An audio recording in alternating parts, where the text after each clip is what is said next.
안녕하세요. 우리 아이를 위한 클릭 우아클의 김규현입니다. 지난 한 주 잘 지내셨는지 모르겠어요. 저는 지난 일주일 동안 좀 개인적으로 생각할 일이 많은 시간들이었어서 정말 주말에 잠을 잘 못 잤더니 입안이 다 헐고 그래서 지금 굉장히 피곤한 상태에 있습니다. 그래서 오늘 와가지고 과자를 엄청 많이 먹은 것 같아요. 딸기80님, 대구랭커님, 지난 한 주도 잘 지내셨어요? 지난주에 그 성형외과 친구랑 한 내용을 저희들이서 막 보면서 정말 둘이 키득키득거리고 막 아니 우리 더맨더머 같이 나왔다 막 이런 얘기 좀 했었는데 내용이 좀 도움이 되셨었으면 좋겠어요. 왜냐하면 실은 제가 물어봤던 많은 내용들을 저희가 정리를 다시 한 거고 뭐 다쳤을 때 어떻게 상처를 관리하냐 이런 것들도 제가 저희 아이들이 다쳤을 때마다 맨날 물어보는 거기 때문에 혹시 보셨었으면 그런 팁들을 저랑 같이 공유를 해주시면 좋을 것 같습니다. 딸기80님 목요일에 또 병원에 오시는군요. 아 정말 병원을 계속 오셔서 걱정이 되네요. 오실 때마다 건강 조심하시고 일들이 잘 해결되셨으면 좋겠습니다. 세브란스 병원 본관 3층에 그 호떡집이 되게 맛있어요. 그래서 저도 일하는 친구들이랑 가끔 배가 고프면 거기 가서 먹고 그러니까 한번 딸기80님도 병원 오신 김에 집에 가시다가 한번 출출하시면 드시고 가셨으면 좋겠습니다. 정레나님도 잘 지내셨어요? 오늘 제목은 제가 우리 아이가 감기인가요로 말씀을 드리려고 정했어요. 왜 그러냐면 최근 들어서 주변에 어린이집을 처음 가고 유치원을 처음 가고 학교를 처음 가고 아이들이 많이 열이 나고 호흡기 증상이 있는 친구들이 점점 생기더라고요. 그래서 그 친구들한테 제가 엄마들한테 얘기를 하는 거를 계속 하다 보니까 이런 얘기도 한번 같이 다 알고 있으면 좋겠다라는 생각을 좀 하게 됐습니다. 감기라는 거는 실은 상기도 감염이잖아요. 바이러스에 의해서 상기도에 감염, 코, 목 이런 데에 바이러스 감염이 되면 이제 우리가 감기라고 얘기를 하는데 감기에서 끝나는 친구들도 있고 어린 아이들 같은 경우는 감기로 왔다가 뭐 폐렴이나 기관지염, 모세기관지염 이렇게 가는 친구들도 있고 여러 가지 경우의 수가 있기 때문에 이거 하나만 보고 나서 뭐다 라고 저희가 얘기하기는 실은 쉽지는 않은 것 같아요. 그래서 이전에 조금 제가 맨날 많이 보여드리는 표지만 그러한 바이러스 표를 가지고 같이 좀 얘기를 해보려고 해요.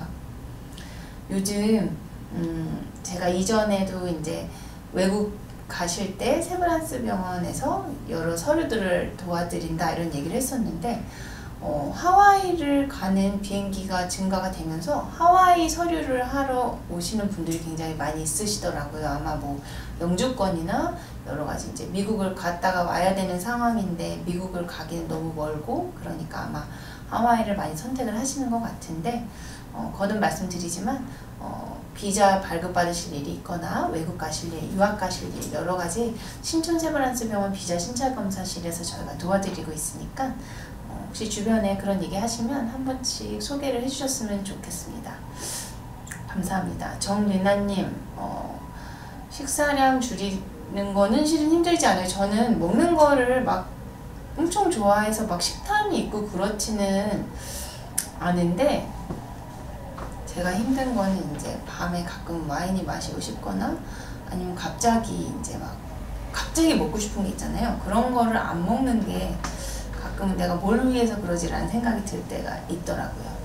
대구랭커님 소아가 성의 축소판이라고 생각하는데 소아과 의사들은 그렇지 않죠. 소아과 교과서 앞에 나와 있거든요. 소아는 성인의 미니어처가 아니다.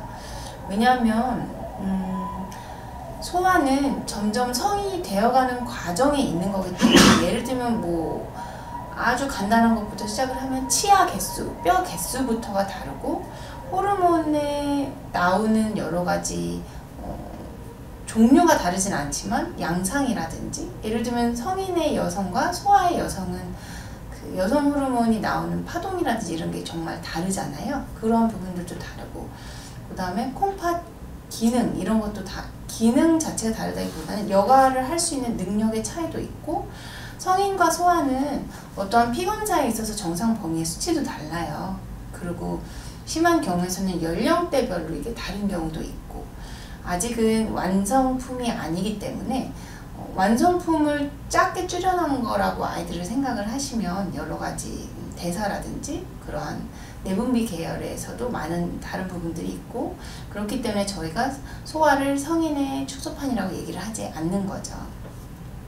정리라님 맞습니다. 지난 방송은 친구랑 편하게 얘기하는 게 맞았고요. 그래서 여러 과 친구들을 조금 모실 수 있는 친구들을 많이 모셔오려고 노력을 하고 있는데, 뭔가 이렇게 방송을 나간다는 게 되게 부담스러워하는 친구들이 많이 있어서 한번 제가 잘 꼬셔보도록 하겠습니다. 레지던트들한테도 한번 나와보려고 얘기를 물어봤더니 막 손사래를 치면서 어우 싫다고 그러더라고요. 근데 아마 그 친구들은 퇴근 시간이랑 이런 모든 인계라든지 이런 게 조금 늦게 끝나고 그래서 7시를 맞추기가 쉽지가 않거든요. 그래서 그런 부분들도 있는 것 같습니다. 지금 코로나 국내 코비드-19 코로나 감염증의 발생 현황을 좀 보시면 안정세가 돼가다가 다시 500, 600명대로 올라오기는 했네요. 누적으로는 11만 명 정도고, 해외 유입이 아직은 계속 있어요. 그래서 저희 같은 경우에서도 저희 병원도 이제 외국에서 암이라든지 이런 식으로 좀 빨리 진단을 해서 빨리빨리 진행이 돼야 되는 분들을 패스트트랙이라고 이제 정부에서 특수하게 허가를 해준 그러한 패스트트랙이 있어서 이제 뭐 거기서도 검사를 하고 와서도 검사를 하지만 어쨌든 병원 안에서 격리를 하면서 치료를 진행하는 그런 패스트트랙이 있는데, 그 과정에서 또 양성이 나오신 분들도 있고, 그래서 해외 유입이라는 게 참 아직은 우리가 무시하지 못하는 그런 부분들이 있는 것 같아요. 1년이 넘었는데도 맞습니다. 아직은 우리가 코로나에 대해서 아는 것보다 모르는 게 너무 많고, 백신이 이제 시작은 됐지만 정말 그 백신이 효과가 있겠느냐에 대한 문제들, 이게 한 번 맞는다고 해서 독감 백신이 지금 대표적인 예로 비교가 되고 있잖아요. 독감 주사를 맞는다고 해서 안 걸리진 않지만 걸려도 증상이 약하고 그 다음에 매년 맞아야 되고, 코로나도 이렇게 될 가능성이 많다, 이런 전문가분들도 그런 말씀을 많이 하시고, 그래서 아직은 조심을 하는 게 정말 중요한 것 같습니다. 이제 한강 옆을 지나가니까 많은 분들이 나와 계시고 그런데 거리두기라든지 마스크, 개인 생활 방역을 정말 철저히 지켜주셨으면 좋겠고, 저희 아이도 이제 2학년인데 아직 초등학교 1, 2학년은 학교를 매일 가거든요. 이러한 부분들에 있어서 어떻게 보면 코로나를 조심을 하는 게 나의 건강을 위해서도 있지만 나뿐만이 아니라 우리 가족과 우리 사회를 위해서 조금 더 노력을 해주셨으면 하는 부분들도 있습니다. 죄송합니다. 그래서 좀 연령대를 보면요, 여기 우리 소아구역은 여기죠. 그래서 0세에서 9세까지 10살 단위로 잘라보면 아직은 20살까지는 사망자가 한 명도 없는 것을 보실 수가 있고, 보시면 당연히 나이가 들수록 치명률은 올라가는 것을 보실 수가 있습니다. 환자가 가장 많은 나이대는 아무래도 40대에서 40, 50대가 가장 많은 것 같아요. 이 구간이 아마도 가장 활동을 많이 하시고 사회생활의 주된 층이기 때문에 아마 이 연령대로 가장 확진이 많은 것 같고요. 아이들 같은 경우에서는 무증상 감염인 경우도 많이 있고, 그래서 아마도 성인보다는 진단되는 숫자 자체를 어떻게 보면 병원에 가야지 진단이 되는 거니까요. 뭐 검사를 받아봐야 되는 부분들도 있고, 그래서 아이들은 여러 가지 원인에 의해서 환자가 적고 확진자가 적고 경과도 좋다 늘 계속 말씀을 드리잖아요. 그래서 아직까지는 다행히도 소아 연령층에서는 사망이 없는 것을 보니까 우리 아이들 그래도 조심을 해야 되는 부분이 있는 것 같고, 오늘 저한테 오신 환자분이 그 얘기를 하시더라고요. 왜 아이들은 백신을 안 맞나요? 지금 성인들이 백신을 맞으면서 뭐 미국이나 여러 나라들에서는 백신 여권을 만들자, 그래서 백신을 맞은 사람들은 여행을 할 수 있게 그런 특별한 여권을 따로 주자.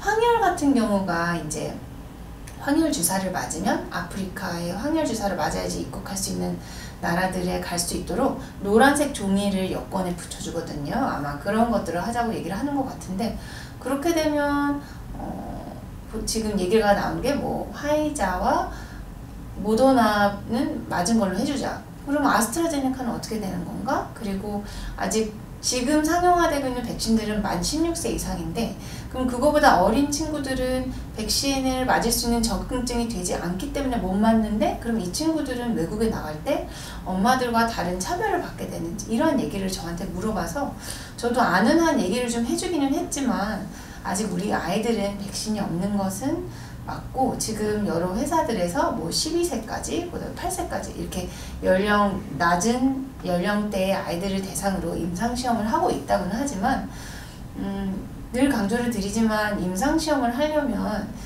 IRB라고 많이 들어보셨잖아요. 윤리적으로 이게 통과가 돼야 되고, 아직 아는 것보다 모르는 게 더 많고, 그리고 이제 여타 여러 백신의 개발 과정과는 다르게 굉장히 많이 생략하고 뛰어넘은 단계들이 많은데, 그러한 백신 연구를 우리 아이들을 대상으로 할 수 있겠느냐, 이런 아마 윤리적인 문제도 있는 것 같고, 계속 말씀드리지만 아이들은 증상이 거의 없거나 약하고 굉장히 감기처럼 지나가는 경우가 더 많기 때문에 그래서 아이들은 조금 우선순위가 떨어지고 여러 가지 이유들로 아직은 백신을 하지는 않고 있습니다.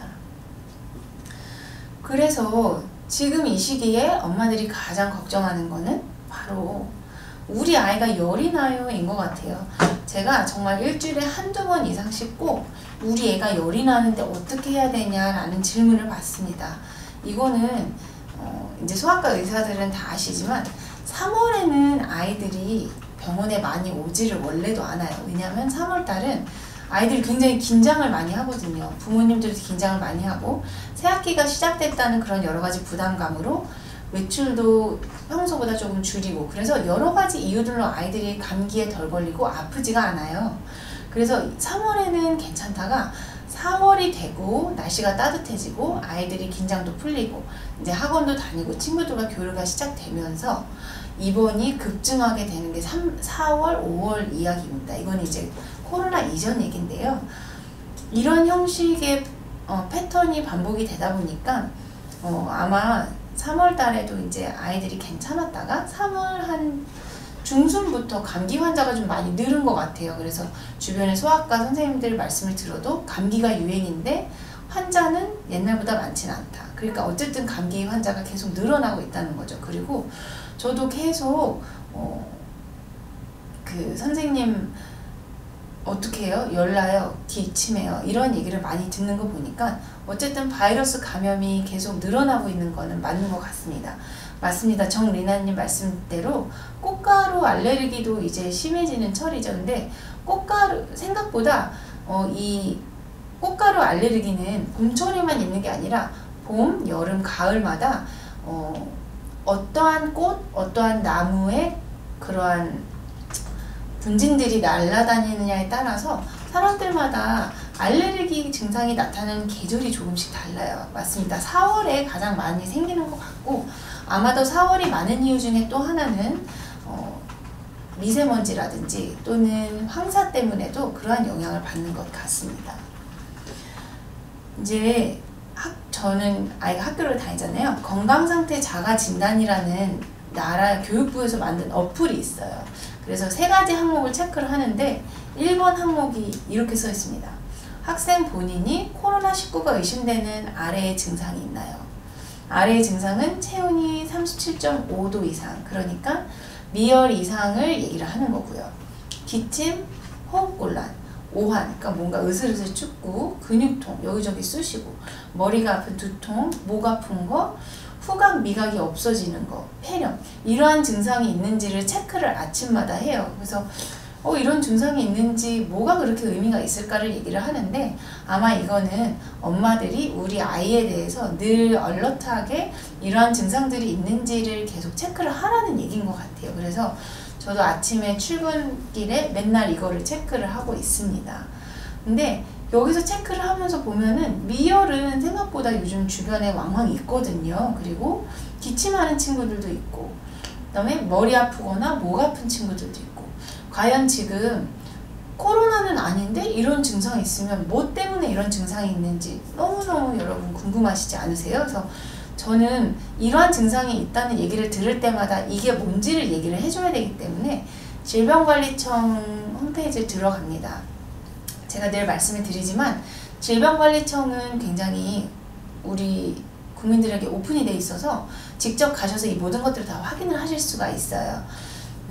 크롬프렌즈님, 양념게장쿠프님 안녕하세요. 일단 여기에 들어가시면 그 전주에 유행을 하던 바이러스가 뭔지를 저희가 계속 볼 수가 있거든요.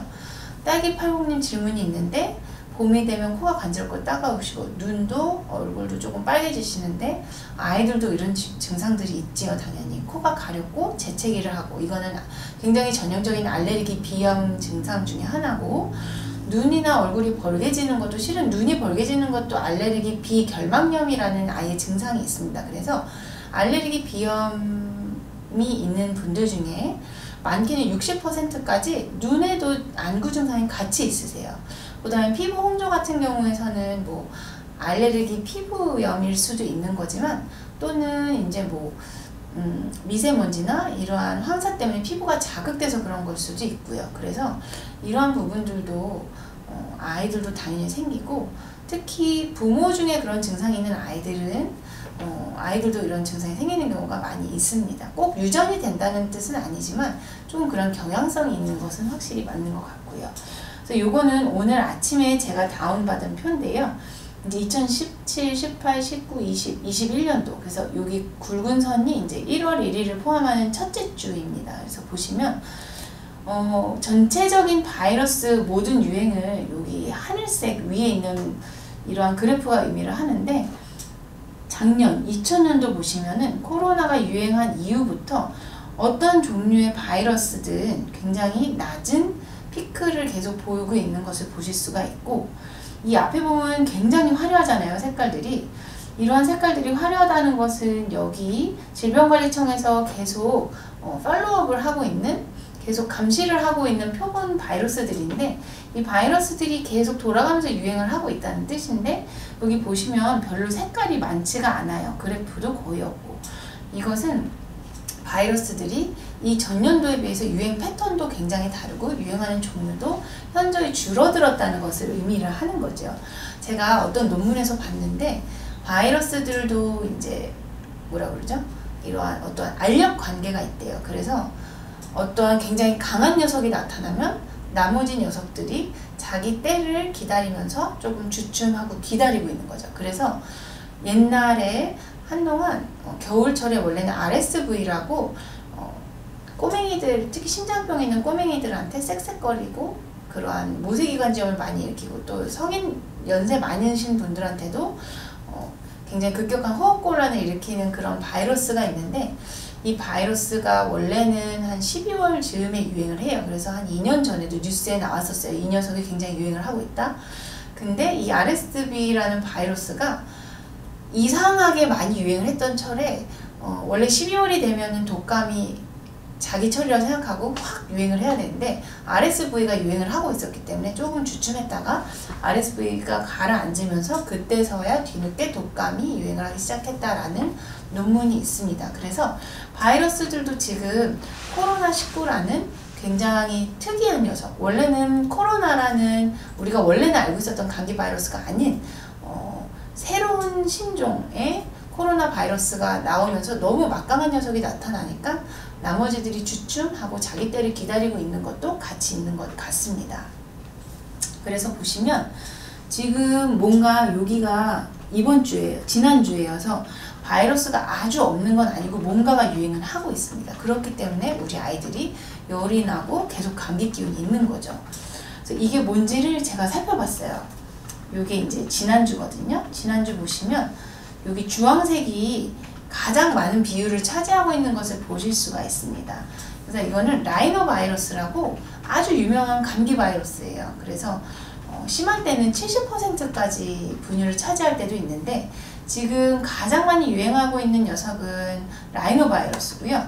그 다음에 여기 늘어났다가 다시 감소하고 있는 이 진한 파란색은 아데노 바이러스입니다.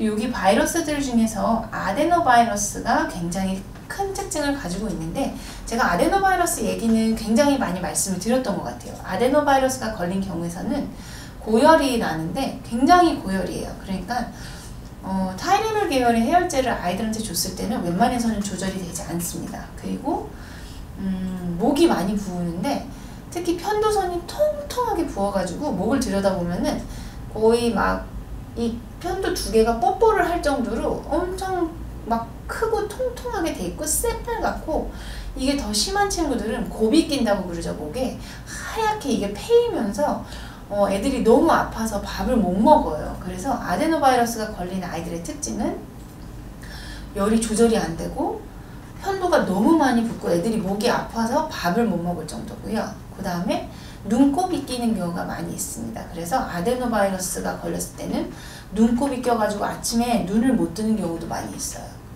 눈곱으로 눈썹이 다 붙어가지고. 그리고 굉장히 재미있는 특징 중에 하나가 배 아픈 친구들이 많이 있어요. 그래서 이러한 증상을 보이면 아이고 아데노바이러스네요 라고 얘기를 하면서 이제 타이레놀 계열보다는 이부프로펜 계열의 해열제를 쓰도록 많이 말씀을 드리고, 이때 제가 가장 중요하게 여기는 거는 아이들이 탈수가 되지 않게 하는 거예요. 그래서 저는 보통 열이 나면 아이들한테, 목이 아프다고 하는 아이들한테 물어보는 게 기침을 심하게 하냐고 물어봐요. 그래서 기침이 심하지 않은 경우에서는 조금 찬 물이라든지 차가운 아이스크림, 요플레, 과일 그런 것들을 먹게 해서 탈수를 좀 막아주고, 차가운 거를 먹으면 우리 옛날에 귀 뚫을 때 얼음으로 이렇게 하고 뚫었었잖아요.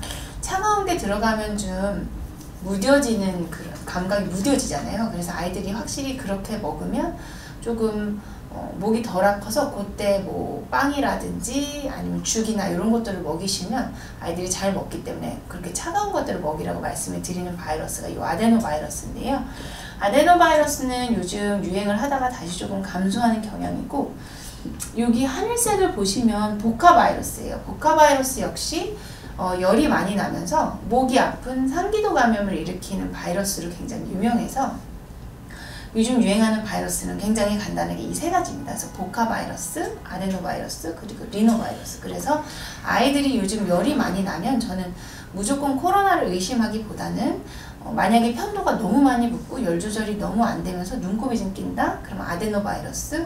그 다음에 열이 좀 많이 나는데 목이 아프다고 하지만 편도가 많이 붓거나 이제 눈곱이 끼거나 배가 아픈 증상은 없다. 그럴 경우에서는 이제 보카바이러스구나 라고 생각을 하고 그거에 맞춰서 증상에 맞는 약들을 처방을 하고는 있습니다. 그래서 지금 저희 병원 같은 경우에서는 호흡기 증상이나 열이 있으면 코로나 검사를 하고 음성 결과가 있는 친구들이 병원에 와서 저한테 약을 받아가기는 하거든요.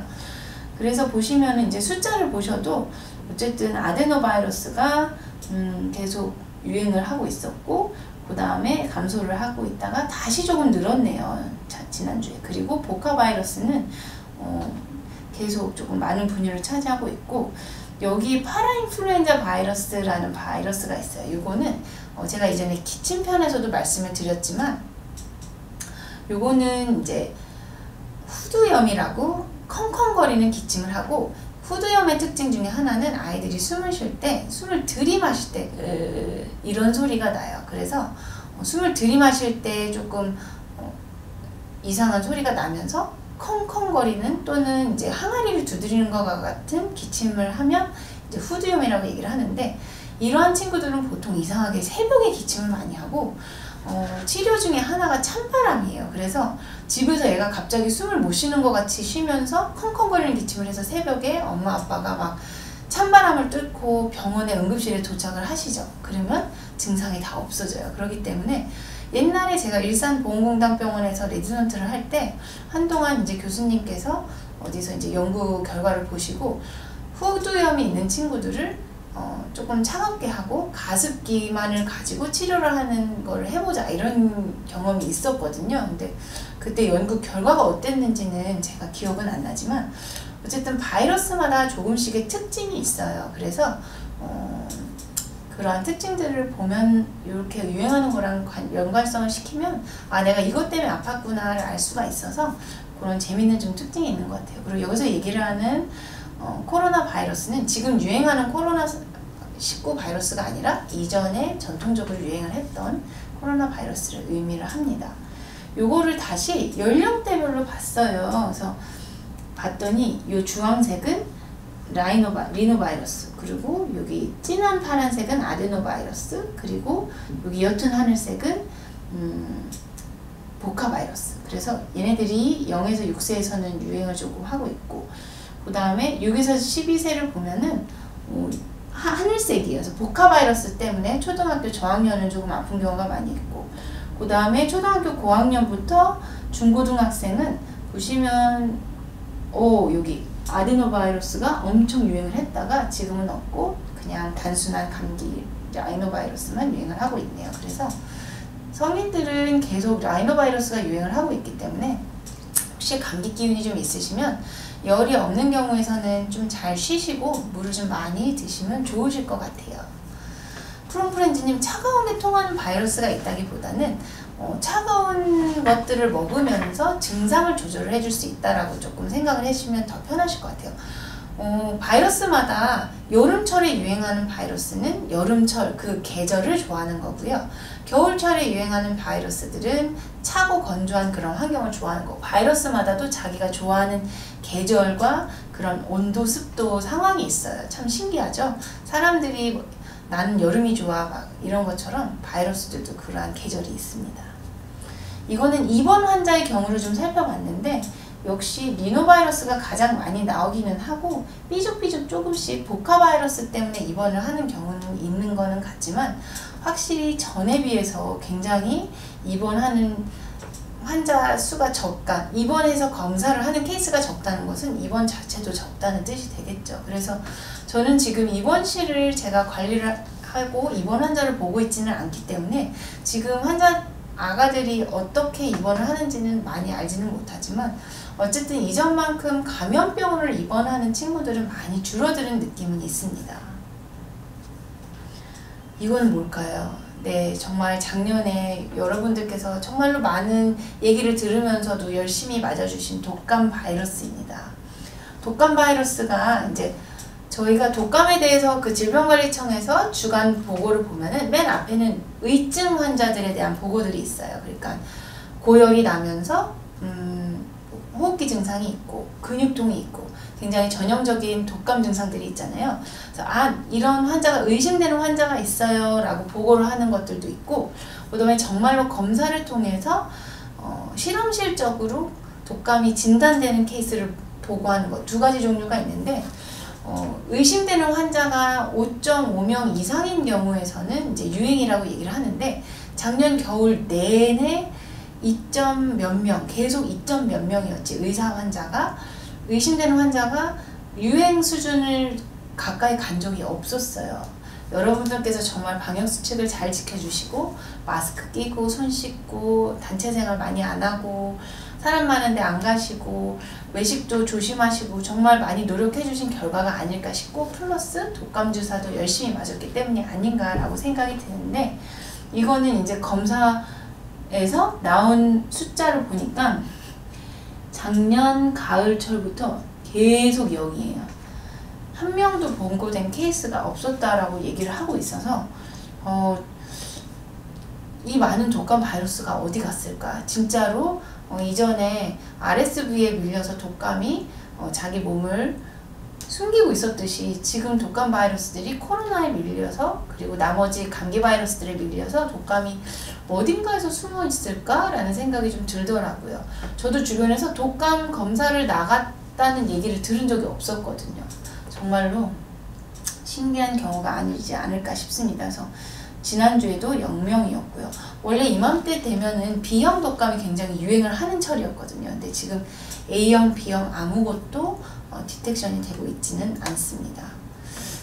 크롬프렌즈님 독감 바이러스 다 맞으셨어요? 감사합니다. 저희 가족들도 다 맞았습니다. 정말 독감 바이러스가 금년 2020년도 이제 10월부터 시작되는 금년에는 어떻게 유행이 될지 정말 고민이 되지 않을 수가 없습니다. 그래서 결국 이거를 제가 얘기를 하고 싶었어요. 단순 감기, 독감, 그리고 코로나19 이거를 우리가 어떻게 구분을 해야 될까? 그래서 이제 이건 이제 표를 제가 검색을 해서 조금 예쁜 표를 가지고 왔는데, 증상이 어디가 발생이 되느냐. 단순 감기는 상기도염입니다. 감기 자체가 상기도염이기 때문에 상부호흡기관에 이제 증상이 나타나게 되겠죠. 독감 같은 경우에서도 주로 상부지만 가끔 독감 때문에 폐렴이 나오는 경우도 생기는 경우도 있기 때문에 상하부를 모두 포함을 하고 있고, 코로나 같은 경우에서는 주로 하부호흡기, 그래서 폐렴이라든지 폐렴 이후로 더 안 좋아지는 여러 가지 코스를 거치는 경우가 많이 있기 때문에 호흡기관 중에서 상기도냐 하기도는 이렇게 나누게 되고요. 주요 증상 보면 단순 감기는 뭐 콧물 나고 목 아프고 열 나고 머리 아프고 기운 없고 이러한 증상들이고요. 독감 같은 경우에서는 갑자기 고열이 나면서 근육통. 근데 근육통 같은 경우에서도 제 느낌에는 B형일 경우에서가 조금 복통이라든지 근육통이 더 심한 느낌이 개인적으로는 있거든요. A형, B형도 조금씩 증상이 뭐 다 차이가 있다, 통계학적으로 차이가 없다, 뭐 논문마다 조금씩 다르지만 어쨌든 근육통이 굉장히 중요한 독감 증상 중에 하나고, 고열이 갑자기 생기죠. 그 다음에 코로나 같은 경우에서는 마른 기침이 먼저 시작이 되고요. 여기서도 근육통이 있고 발열이 있습니다. 그리고 피로감이 있는데, 여기서 나오지 않았지만 많은 부분들에서 강조를 하는 게 후각이나 미각이 갑자기 상실이 되는 경우에서는 코로나19를 강력하게 의심해라 라고 저희가 말씀을 드리고 있습니다. 잠복기는 이 정도로 나오고 있고, 회복이 되는 데는 단순 감기는 일주일 정도지만 독감은 일주일보다 조금 길고, 코로나19 같은 경우에서도 2주에서 3주 정도 좀 안 되게 국내 기준으로 회복되는데 시간이 걸린다라고 얘기를 하고, 실은 코로나19에 감염됐다가 완치가 되신 분들 중에서 전혀 맛을 느끼지 못한다, 이전보다 기억력이 조금 감퇴된 것 같다, 극심한 피로가 너무 오래 간다, 여러 가지 얘기가 있기 때문에 아직은 조금 이 부분에 대해서 계속 연구가 많이 필요할 것 같습니다. 감염 판단 방법, 별도 검사가 없죠. 감기 같은 경우에서는 그냥 우리가 증상을 보고 진단을 하고 그거에 맞춰서 약을 먹는 거고, 독감 같은 경우에서는 코로 이렇게 하는 검사가 있잖아요. 그것도 있고요. 그다음에 코로나19 같은 경우에서도 코로나 유전자가 디텍션이 되느냐 안 되느냐 코로 검사를 하죠. 제가 한 몇 주 전에 SBS 뉴스에서 그 인터뷰를 한 적이 있는데, 보건소에서 5살짜리 아이의 코로나 검사를 이제 저희가 면봉을 통해서 하잖아요. 저도 코로나 검사를 가끔 하는데, 검사를 하고 나서 면봉을 이 코로나 검사 액에다가 이렇게 담궈서 쭉 부러뜨리고 뚜껑을 닫아요. 근데 이 뚜껑을 닫기 전에 이걸 면봉을 면봉이 되게 길거든요. 왜냐하면 이렇게 해서 이 코 뒤쪽 뭐라 그러죠? 그 벽까지 가는데 한 10cm 이상 들어가요. 생각보다 굉장히 깊숙하게 들어가기 때문에 이거를 집어넣으면서 되게 조심해야겠다 해서 저도 억지로 안 넣고, 가끔 가다가 비중격이 휘어 있으시거나 좀 부어 있으신, 비점막이 부어 있으신 분들 같은 경우에는 넣다가 어디에 부딪혀요. 5cm도 안 들어가는데. 그러면 살살살 돌려서 길을 잘 찾아서 저는 넣는 편인데, 이게 어떠한 이유로든, 예를 들면은 아이들 같은 경우에서 너무 많이 움직이거나, 아니면 이걸 제가 부러뜨릴 때 보면 어떤 건 한 번만 이렇게만 해도 뚝 부러지는데, 어떤 건 계속 왔다 갔다 해서 여러 번 움직여야 부러지는 경우가 있어요. 그러니까 정말로 약하게 이게 되어 있는데 애들이 움직이면 안에서 부러질 수도 있겠다라고 생각이 됐는데, 그 아이가 이 안에서 이게 부러진 거예요. 근데 너무나도 감사하게 이 부러진 그 면봉이 이 뒤에서 이 목에서부터 이제 기도로 갈 거냐 식도로 갈 거냐를 이제 면봉을 선택을 하게 되잖아요. 우리의 뭐 여러 가지 그 리플럭스도 있지만, 근데 이게 다행히 위로 넘어가서 며칠 후에 변으로 나왔다고 그러더라고요. 근데 이게 진짜 중요한 게, 제가 논문을, 다른 나라도 이런 케이스가 있나 논문을 찾아봤더니 이렇게 들어가서 기도로 들어간 케이스들도 있었고, 다른 곳을 찔러서 염증이 생긴 경우도 있었고, 이게 우리 위 속에 들어간 물질이 5cm가 넘어가는 경우에서는 위를 통과를 못하는 경우가 있으니까 위에서 계속 남아있다는 거죠.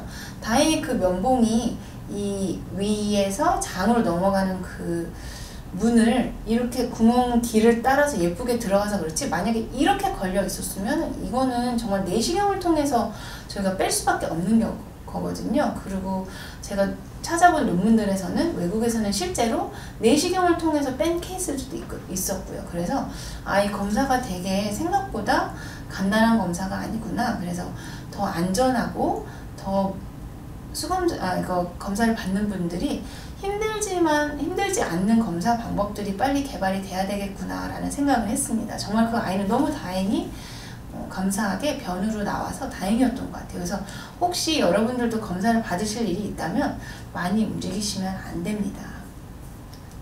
요거보다 제가 더 재밌는 표를 하나 가져왔어요. 그래서 이게 제 슬라이드 마지막 슬라이드인데, 코로나19, 감기, 독감, 그리고 여기는 알레르기 증상까지 있는데, 보시면 열 나는 경우가 코로나랑 독감에서 많이 있고요. 그 다음에 여기저기 아픈 거 코로나랑 독감이랑 많이 있습니다. 그래서 가장 구분하기가 어려운 거는 아마 독감과 코로나일 것 같은데, 실은 지금 독감 자체가 없기 때문에 우리가 가장 걱정을 해야 될 거는 이제 우리가 얘기하는 감기와 비교하는 부분들, 그리고 아까 앞에서도 말씀 주셨지만 알레르기 비염, 이 부분들도 같이 생각을 해보셔야 되고, 알레르기 비염에서는 절대로 열이 나거나 근육통이 생기거나 오한이 나지 않습니다. 이런 부분들이 조금 다른 것 같고요.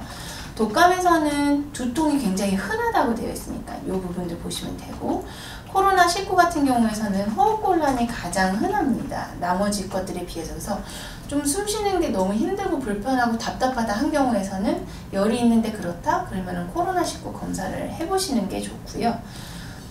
제가 지난번에 이제 그 맹장염 수술 얘기도 했지만, 보시면은 토하고 설사하는 증상들이 코로나에서는 왕왕 있습니다. 배가 아프고. 그렇기 때문에 열이 나면서 오한이 있고 여러 가지 증상이 애매한데 배도 아프다. 그러면 나 배 아픈 거라서 장염인가 라고 생각하지 마시고 꼭 코로나19 검사를 같이 받아보셨으면 좋겠습니다. 그래서 요거는 초록색은 흔하다라고 해서 색깔로 좀 보시면 될 것 같아요. 그래서 기침을 하고 가슴 답답한 것들이 있구나, 코로나19. 그 다음에 피로하고 기운이 없다, 코로나19. 근데 코로나19와 독감은 생각보다 겹치는 부분들이 조금 많이 있어서 재채기는 코로나19에는 많지 않다는 거, 이거 조금 특징적인 것 같고, 앞에서 말씀드렸지만 후각과 미각을 상실하는 거, 이거 굉장히 중요한 코로나19의 그 사인 중에 하나니까 증상들을 체크해 보시고 몸이 안 좋으실 때는 이러한 부분들을 같이 체크를 해 주셨으면 좋겠습니다. 코로나는 정말 전염력이 세고, 그 다음에 지금 계속 얘기가 있잖아요. 뭐 영국발 변이, 여러 가지 변이들이 있으면서 변이가 생기면 전염력이 더 강해진다라고 제가 지난번에도 말씀을 드려서 계속 전염력은 어떻게 보면은 강해질 수가 있을 것 같고요. 일단은 안전하고 좋은 백신을 우리가 맞아서 이제 군중 면역을 획득하기 전까지는 마스크와 개인 방역 수칙이 중요한 역할을 하는 거는 맞고요. 제가 아는 분이 이제 아들이 그 어린이집에서 친구네 가족이 코로나19에 감염이 됐다고 얘기를 하는데, 이 아이는 음성이 나오기는 했지만 마스크가 굉장히 중요한 역할을 하는 게 맞더라, 이 얘기를 저한테 해주셨거든요. 근데 정말 맞는 것 같습니다. 마스크를 하는 것은 1차적으로 걸린 사람이 남한테 안 주는 거가 가장 큰 목적이고요. 두 번째는 나도 남한테서 오는 바이러스를 좀 조심을 할 수 있다라는 장점이 같이 있는 거죠. 지미추님 맞습니다. 바이러스를 잡아도 이미 미세먼지에 노출이 되고 있죠. 그래서 안 그래도 얼마 전에 임요한 교수님이랑 여자들이 최근 들어서 폐암 비율이 늘어나고 있다, 제가 말씀드렸잖아요. 남성들이 담배 피는 아저씨들이 많이 걸리는 폐암과 우리 여자분들이 많이 걸리시는 폐암은 종류가 다른데, 아마 이게 여러 가지 미세먼지라든지 또는 이제 뭐 조리 과정에서 나오는 여러 가지 안 좋은 물질들 때문이 아닐까, 이러한 추측을 하고는 있는데 아직은 잘은 모르겠습니다. 딸기80님 성인에 비해서 임상도 많이 없고 약이 부족한데 코로나 걸리면 아이들은 성인이랑 크게 치료가 다르지는 않고요. 지금 코로나에 대해서 100% 이걸 써야 됩니다 라고 하는 약들이 거의 없어서 성인이나 소아나 대중적인 치료, 그러니까 그 증상에 맞는 치료를 해주고 있고 성인과 아이의 치료 방침이 크게 다르지는 않습니다. 안남주님 5살 여아인데요.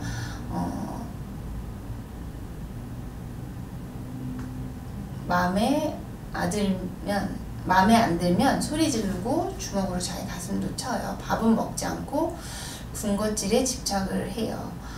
5살 여하면 이제 자기 주도적인 측면들이 강해지고 고집이 세지고 자기의 말을 잘 표현을 해야 되는 나이가 이제 되어가고 있는 거거든요.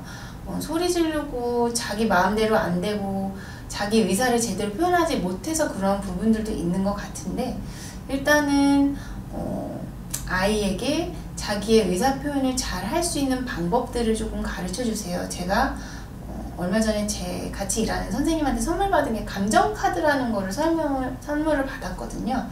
아이가 자기의 감정을 잘 얘기를 할 수 있으면 소리를 지르거나 막 자기를 이렇게 치거나 이러한 증상들은 좋아지기는 하는데, 제가 늘 말씀을 드려요. 뭔가 우리 아이의 심리가 걱정이 되고 우리 아이의 어떠한 발달이라든지 이런 부분이 문제가 있는지 없는지, 내가 부모로서 해줄 수 있는 부분이 있는지 없는지가 고민이 되실 때는 저는 꼭 말씀드리는 게 신경정신과를 가보시도록 권유를 드립니다. 왜 그러냐면은 우리가 병원을 가는 이유가 뭐예요? 우리 아이가 감기가 걸린 거를 아는데 콧물이 조금 나는데 집에 콧물약이 있어도 병원을 데려가는 이유가 뭐죠? 이게 진짜 안 좋은 건지, 입원을 해야 되는 건지, 어떠한 안 좋은 병이 아닌지, 이거에 대한 엄마들은 그 안정감이 필요하거든요. 왜냐하면 이 아이를 위해서 여러 가지 나의 자원도 투입이 되고, 이 아이가 유치원이나 학교에 갈 수도 있고 여러 가지 상황들이 있기 때문에 제가 생각하기엔 그래요. 엄마가 병원을 가는 이유 중에 가장 큰 이유는 우리 아이가 괜찮은지를 확인하는 것입니다. 그렇기 때문에 제가 늘 얘기해요. 우리 아이가 문제가 있어서 병원을 가는 게 아니라 이게 문제가 없다는 것, 그리고 내가 이 아이를 어떻게 도와줄 수 있는지 방법을 찾기 위해서 정신과를 가시는 겁니다 라고 말씀을 드립니다. 먹는 것도 어떻게 보면은 아이가 뭔가 스트레스가 있는 건 맞는 것 같아요.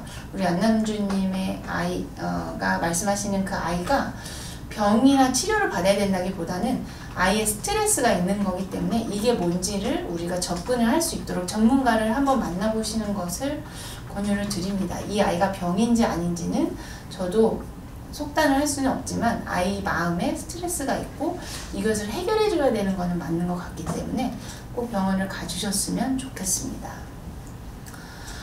정미나님, 코로나 백신 접종 전에 3주 정도 아스피린 먹으면 혈전 생기는 부작용을 줄 수 있다는 말이 있습니다. 아스트라제네카 백신은 지금 젊은 여성일수록 조금 혈전의 가능성이 높아진다 이런 얘기가 있습니다. 그래서 저도 이 부분에 대해서 논문을 계속 찾고 있어서 이 부분은 여러 가지 기사라든지 아는 게 조금 더 많아지고, 제가 어떻게 보면 의사도 과학자잖아요. 과학자로서 이것을 말씀드릴 수 있는 단계에 제가 오면 이 부분을 더 말씀드리도록 하겠습니다. 혈전이 지금 아스트라가 문제가 되고 있기는 한데 제 주변에서 아스트라제네카 접종을 하시고 1차 맞고 엄청 많이 고생하신 분들 많이 있습니다. 근데 아직 2차까지 맞으신 분들이 주변에 없어요. 저희 남편은 일산 공단병원에서 일을 하고 있고 화이자 주사를 맞았는데 1차는 괜찮은데 2차에서 근육통이 굉장히 심하고 주말이었기에 다행이었는데 좀 열이 날 것 같은 느낌 계속, 열을 재면 열은 없는데 열감이 계속 본인이 있다라고 얘기를 하더라고요. 그래서 백신에 대해서는 제가 드리고 싶은 말씀이 너무 많아요. 왜냐하면 어떻게 보면 지금 코로나 백신은 너무 정치적인 것들과도 연관이 되어 있고, 그 다음에 굉장히 응급 상황이잖아요. 어떠한 백신도 이렇게 모든 연구 단계들을 뛰어넘고 책임을 안 져도 된다라고 제약회사한테 그렇게 허가를 주면서까지 하는 경우는 없었거든요. 근데 늘 제가 이것에 대한 기사들을 할 때 모든 전문가분들이 하시는 말씀은 백신이라는 것은 나도 문제지만 우리 사회를 보호하는 데 굉장히 중요한 역할을 하고, 맞아서 문제가 생기는 것보다 맞아서 내가 맞을 수 있는 이익이 더 크다면 그것은 그 집단에서 고려를 해봐야 된다라는 것이 모든 전문가들의 입장이기 때문에, 이 부분들에 대해서는 우리가 조심해야 될 부분은 반드시 있기는 하지만 아직은 모르는 거가 너무 많아서 어디서부터 어떻게 말씀을 드려야 될지 모르겠습니다. 엉뚱한 질문은 하나도 없습니다, 지미추님. 저도 늘 환자로서 어떤 과에 가면 되게 이상한 거 많이 물어보거든요. 제가 생각하기에 내가 왜 이런 걸 물어보고 있지라고 하면서 선생님 뭐 먹어도 돼요? 막 이렇게 얘기를 하거든요. 그래서 누구나 다 모르는 거 있는 건 맞으니까 그렇게 생각 안 하셨으면 좋겠어요. 지미추님, 우울증으로 정신과에 다니지만 아이들이 심리적으로 우울한 감정은 저도 우울할 때가 있었고, 그런데 보면은 감정이라는 것은 굉장히 전이가 되는 것 같아요. 전염력이 있습니다. 그래서 우리가 왜 행복 바이러스라고 얘기를 하잖아요. 내가 행복하면 주변 사람들이 같이 행복해지는 거. 근데 저도 이상하게 옛날에 막 나 너무 우울해, 나 우울하다 이렇게 생각을 하면 저 그 얘기를 듣는 친구들도 야, 네 말 들으니까 나도 우울해지는 것 같아, 이 얘기를 했던 기억이 나요. 제가 대학교 때 한동안 되게 조금 울적할 때가 있었거든요. 그래서 우울한 감정은 누구나 가질 수가 있고 우울할 수 있는 상황은 누구든지 올 수가 있습니다. 근데 다 경험해 보셨잖아요. 저희 너무 힘들고 상담도 받는 시간들도 있었을 수도 있고 어려운 시간들도 있었지만, 지나보면 그 시간이 물론 지나서 좋은 감정만 남는 부분들도 있지만 늘 한 고비 넘으면 또 한 고비가 있고 그런 것 같아요. 그래서 아이들도 같이 상담을 받는 거를 제가 추천드리는 게, 그렇게 하면서 또 부모를 이해할 수 있는 부분도 있을 것 같아요. 그리고 뭔가 내 감정이 전이되지 않도록 아이들도 나도 같이 이 어려운 시간을 이겨내시면 또 1, 2년 후에 3, 4년 후에 그때 우리 이런 일이 있었잖아 라고 얘기를 할 수가 있을 것 같습니다. 제가 이 말씀을 왜 드리냐면요, 저는 교회를 다니면서 제가 우울할 때마다 제가 신앙적으로 극복할 수 있는 부분도 있다라고 생각을 했지만 진짜로 많은 사람들이랑 얘기를 하고 전문가의 도움을 받아서 이럴 때는 이렇구나 라고 제가 대학교 때 한 상담을 한 2-3번 정도 받았던 것 같아요. 그때 제가 되게 진로 때문에 많이 힘든 일이 있어서, 그러고 나서 저도 이제는 많이 제 인생을 개척해 나가면서 많은 생각들을 하고, 또 기분이 안 좋을 때도 있지만 그때마다 책도 읽고, 요즘 유튜브 보면 오은영 선생님 금쪽이 그거를 보면서 되게 많은 생각을 하거든요. 그래서 이런 식으로 좀 도움받을 수 있는 부분도 많이 있잖아요. 근데 제가 비자 신체검사실에서 우리 대학생들, 젊은 친구들을 볼 때 꼭 거기 체크하게 돼 있는 게 정신과 치료를 받은 적이 있는지를 얘기를 하는데, 그 얘기를 할 때마다 늘 친구들이 굉장히 많아요. 정신과 약을 먹는 친구들도 있고 상담을 받은 친구들은 더 많고. 근데 그 친구들이 얘기해요. 그때 진짜 힘들었는데 지금 생각해보니까 별거 아니었던 것 같아요 라고 얘기를 해요. 근데 그렇습니다. 힘든 시기는 누구나 있고, 저는 그 힘든 시기는 그 사람한테 100%라고 생각을 해요. 내가 힘들다고 내 친구가 야, 너는 의사고 이쁜 딸도 있는데 네가 뭐가 힘드냐? 라고 얘기할 수 없어요. 왜냐면 나는 그게 나한테 힘든 거 100%니까. 누구든 힘든 건 100%가, 우리가 막 부러워하는 그 돈 많은 그 재벌들도 그들이 힘든 부분은 그 사람한테 100%일 거라는 거죠. 근데 그 시간이 지나면 또 그것도 웃으면서 얘기할 수 있는 시간이 오니까 지미추님 꼭 아이들이랑 함께 가보실 것을 권유를 해드립니다. 마지막으로 질문 하나만 받고 마칠게요. 울딸내밍 자나깨남님, 아이가 어렸을 때 실증을 잘 내고 고집스러워서 뜻한 바대로 해주지 않으면 불안 증세 막 다니면서 불도 껐다 켰다 하고 그랬었는데 박자를 너무 정서적으로 어떤 교육이 좋을까요? 피아노는 되게 힘든 것 같아요. 피아노로 정서 교육을 시켜주는 거는 조금 힘든 것 같고 저 같은 경우에서는 가장 좋은 거는 애들의 몸을 힘들게 하는 건 것 같다는 생각이 많이 들어요. 그래서 운동을 시키는 거죠. 그래서 지금은 코로나19 때문에 쉽지가 않기 때문에 예를 들면 마스크 쓰고 엄마랑 집 앞에서 뭐 줄넘기를 한다든지 아니면 뭐 조깅을 한다든지 아니면 뭐 배드민턴을 한다든지 식으로 어떠한 스트레스를 저는 불안 증세든 무슨 증세든 저희 아이들도 이제 많이 못 나가고 집에 있으면 짜증이 올라와 있잖아요. 그럴 때는 몸을 힘들게 합니다. 그래서 뭐 닌텐도 위로 뭐 운동을 엄청 많이 시킨다든지 아니면 뭐 음악 틀고 춤을 추게 시킨다든지 아니면 제가 또 하나 많이 쓰는 방법 중에 하나는 욕조에 물을 받고 거품 목욕 시켜서 그 안에서 그냥 한 3-40분 놀게 내비둬요. 뭔가 아이들이 그거를 해소할 수 있는 부분들이 있으면 좋을 것 같아요. 그래서 어쩔 때는 찰흙을 만들어서 그거를 던지게도 시키고 요리를 시키기도 하고 뭔가를 주무르고 던지고 하면서 우리 어른들이 스트레스를 풀 수 있는 그런 방법들 그러면서 내 욕구들을 조금 풀어주는 방법을 저는 쓰거든요. 그래서 하지만 아이들한테 또 하나 가르쳐야 될 거는 안 되는 거는 정말 안 된다는 거는 몇 가지를 정해 주셨으면 좋겠어요. 예를 들면 우리 집에서는 밥 먹을 때는 앉아서 먹는다.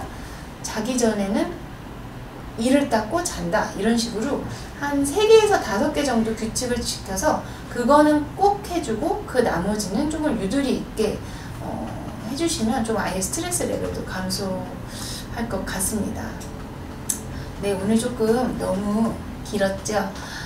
날씨가 점점 추워지고 있어요. 다시 꽃샘추위가 오는 것 같은데 이런 계절일수록 앞에서 제가 보여드렸던 표 있지요? 감기 증상들인지 아닌지 조심하시면서 예쁜 봄을 잘 지내셨으면 좋겠습니다.